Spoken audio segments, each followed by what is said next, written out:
Scientists in Norway released 5 foxes this month from an ongoing captive breeding program aimed at rebuilding the population of Arctic foxes in their natural habitat. But prey for Arctic foxes, lemmings, and small rodents are crashing in population numbers as climate change delivers more rain and less snow across their natural northern range in Scandinavia.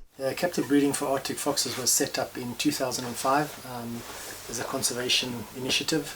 There were very few Arctic foxes remaining at that time in Scandinavia, as few as possibly 50 individuals. The aim of the captive breeding station is to produce pups, offspring, that are raised at the facility here, and then once they become adults, they are then released out into the wild, into various populations. Frozen rain on top of snow makes it hard for lemmings to dig burrows they need to stay warm, which means the foxes are struggling to find enough to eat. That's why the scientists breeding them in captivity are also maintaining more than 30 feeding stations across the alpine wilderness, stocked with dog food kibble. As part of the state-sponsored program to restore Arctic foxes, Norway has been feeding the population for nearly 20 years, at an annual cost of around 3.1 million Norwegian krone, or 275,000 euros. It has no plans to stop anytime soon. Since 2006, the program has helped to boost the fox population from as few as 40 in Norway, Finland, and Sweden to around 550 across Scandinavia today. Climate change definitely has a potential to affect the re-establishment of Arctic foxes.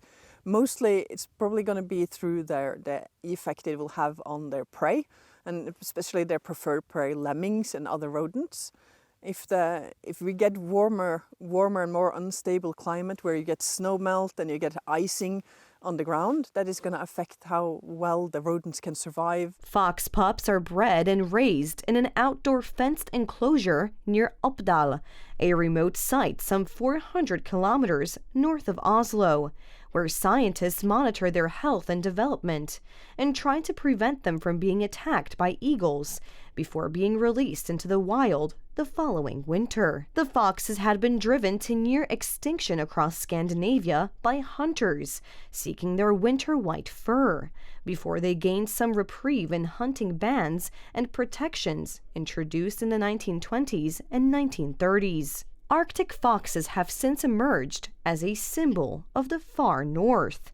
The Arctic fox is featured in the logos for both the Arctic Council and Swedish outdoor brand Fjällräven. I think we've come a long way in saving this species. We've already seen that the population is rising.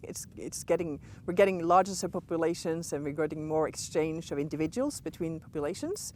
But I still think we have some way to go before we can say that we've really saved the species. At the current population, scientists said it could take another 25 years to reach the program's goal of 2,000 Arctic foxes running free through Scandinavia, provided the foxes' bellies are kept full.